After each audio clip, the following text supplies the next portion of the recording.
Biyyattis qabaa sittis qaba. Biyyatti eega qabaattee ishiin biyyaa jirti moo hin jirtu akkamitti ishii biyyaas fidde moo ishii eega biyyatti dhiiftee booda asitti lammatan biraa fuuteen. Lakki ishii biyyaa otuma biyyatti hiriyummaadha wajjin jirru wal'isnee kaaneeti kan inni gara barumsaa deemee achiin gara biyya biraa deemee achi immoo gara Dubaay dhufee jechaadha. Erga wal'isnee dura jechaadha.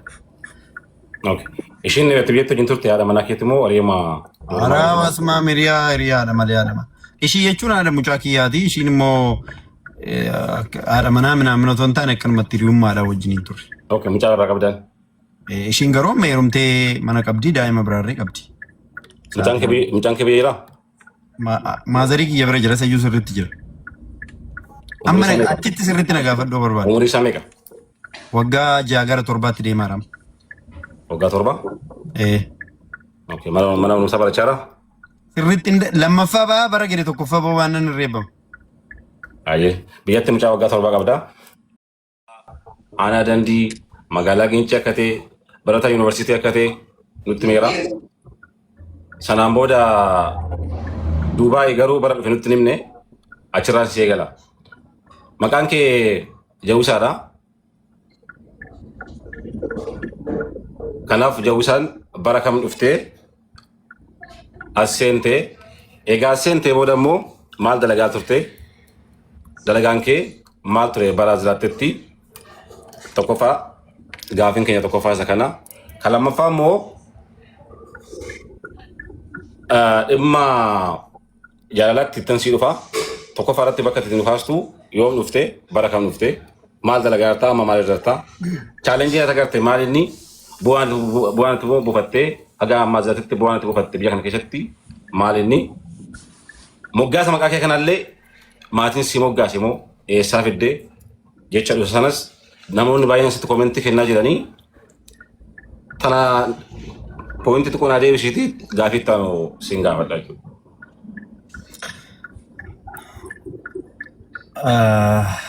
Kun yaada gaariidha.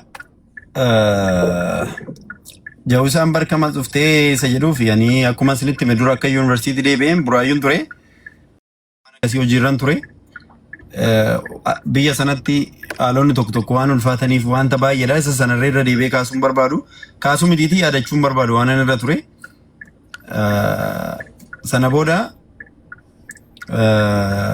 gara Dubaayin dhufee yoom dhufe kan jedhuuf immoo mee gaafa guyyaa 15 bara 2023 dhufe. Biyya kana jechaadha. Waggaa meeqa? Waggaa sadan koo ji'a darbe kana keessa jechaadha ji'a shanaffaa. So maal argatee maal buufate isa jedhuuf immoo ammaaf akkaawuntii koo cheekin goone isa cheek godheen sinitti himaa bu'aaf kisaaraa kooyi wanta dingataati waan ta'eef. Gabaabumatti kanadha. Maal hojjata isa jedhuuf hojii maal hojjatte erga dhuftee isa jedhuuf isa siin deebisne. Ani nan dhufee gaafa dhufu karoon fayyoo fa'aa gurree fa'aa baarichi fa'aati fa'aa na simate yaa'u isaan faana na ijoollee naannoo tokkooti wajjumaan guddanne idduma tokkodha. Keessattuu gurree faana waan baay'ee dabarsine biyyumatti waan baay'ee dabarsine. Haa ta'uti garuu akkamitti hojii jammartee isa jedhuuf sa'aatiin ani dhufee as jiru sanatti gurreen fa'aa uffata aadaa gurgura ture.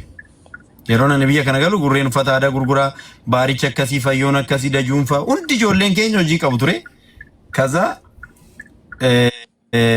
ani dhufeen kaampaanii galuu barbaade viizitii nan dhufe kaampaanii gadi naan jedhanii achiin kanarra anumaa bakka hojii humnaa kana biyyattis hojiin hojjenne waan ta'eef biyyatti sanii Oromoon baradhus bajaajii oofaa motoraan deddeebi'a bajaajiin babbaradde እና hojii humnaa kana hojjenne jechaadha. Akka maatiin kiyya baadiyyaadha garuu hin qonne hin qofforre kan akka gurreefaatti hojjechuun barbaada ture.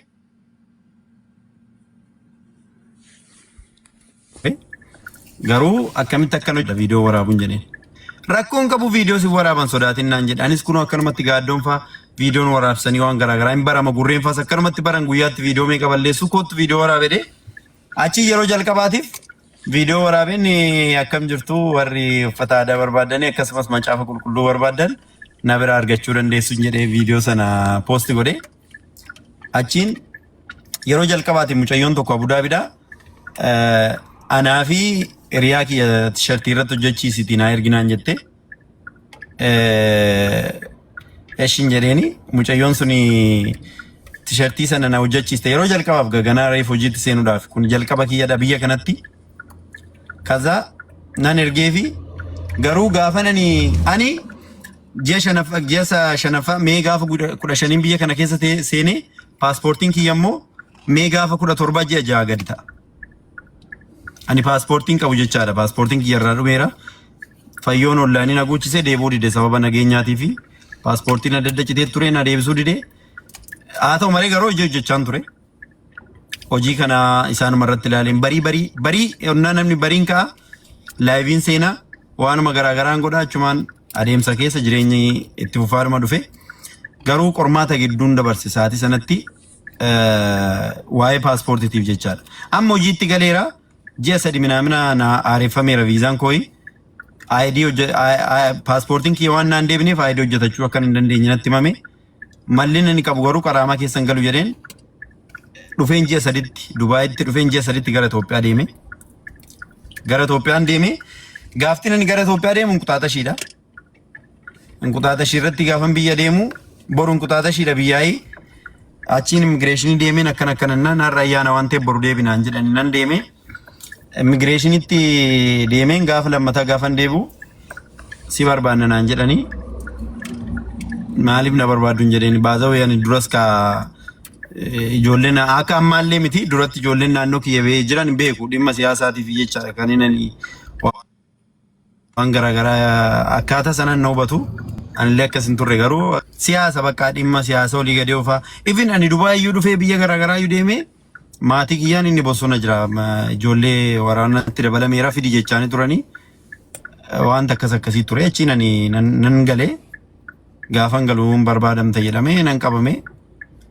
Dubaayino sa'aatii ammaa kana ho'a kana keessa deemee gara Finfinnee naannoo Arakkiilootti na qabanii na geessanii manadhaa seenii naan jedhanii nan seene bakka nan hin beekne wayii na seensan biiroo barnootaati jedhan ergasii gaafan qoradhu biiroo barnoota kanarra waliin koree achiin natti yaa'anii maaf dhufteeti akkamitti siif eeyyamamee dhufe barattoonni immoo qormaata kutaa 12 qoramanii jiru maaf dhufteeti jedhanii natti iyyan walaa maalii bakka namoonni guguddoon kun natti ba'anii waraanni bakka meeshaa hidhatee jira natti ba'anii ani reefin Dubaay irraa galee maali sababni maal gochaa turte namichi ni na fuudhee deeme bakka kana namni ga'uu hin danda'u ture bakka nageessan sana bakka nageessan sana bakka itti qormaanni kutaa 12 itti arramumudha bakka sanatti immoo yookiin miimoorii fuutee dhuftee yookiin waan ta'e fuutee dhufteedha kan isaanii qormaata baasuu dhufte naan jedhan kara dubbii biraatti na jala jijjiiranii ani waan akkanaas miti jedhee caamman irraa baasanii uffatan irraa baasanii na fattashanii homaa achiin poolisiin dura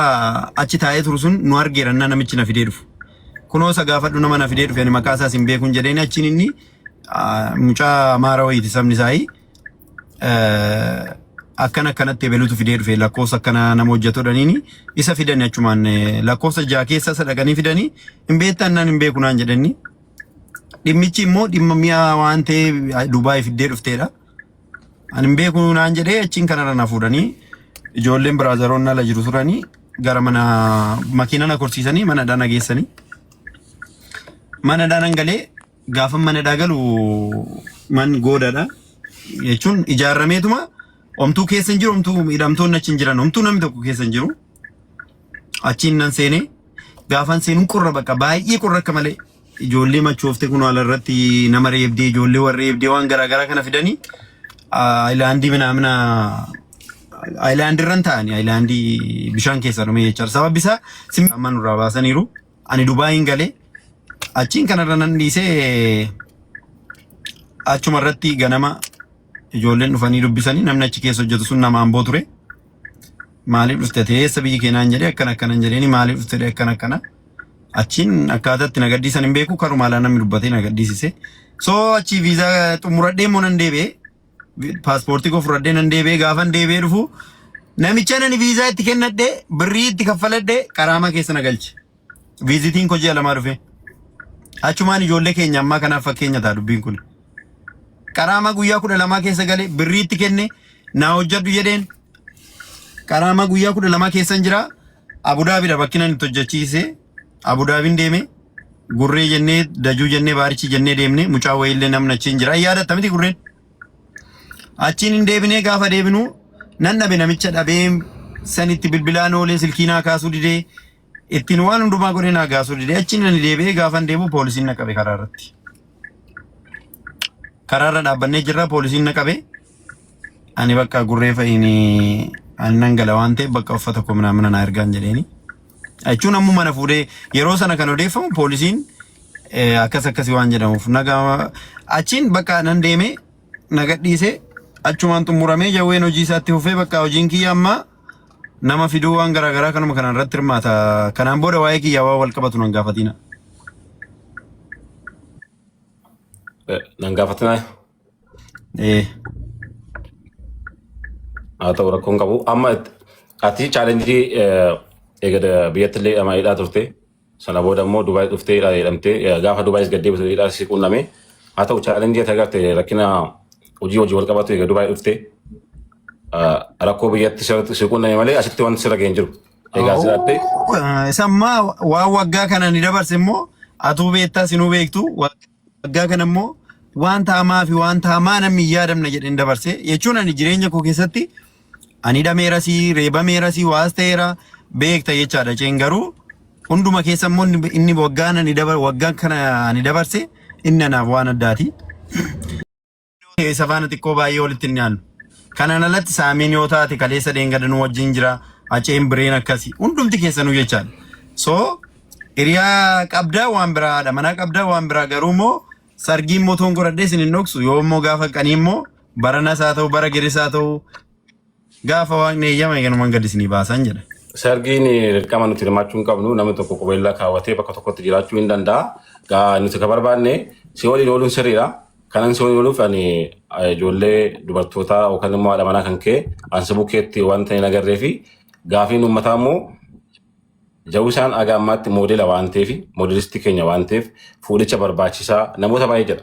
Umuriin isaa hagam deemee hiriyaa keessan kana gorsaa akka inni fuudhu yookaan immoo akka hiriyaa godhatu nama dhaabbataa tokko biraa qabaa'ee namoota baay'ee nu gaafatan. Sana keessatti gaafiin kun si dhiyaate asirratti akka si indoon mana biraanutti dhiyaattee akka kana gaafiin kana gaafatamtuuf. Kana gaafanneef immoo nuti si wallaallee osoo hin taane uummataaf ibsaa akka gootudha.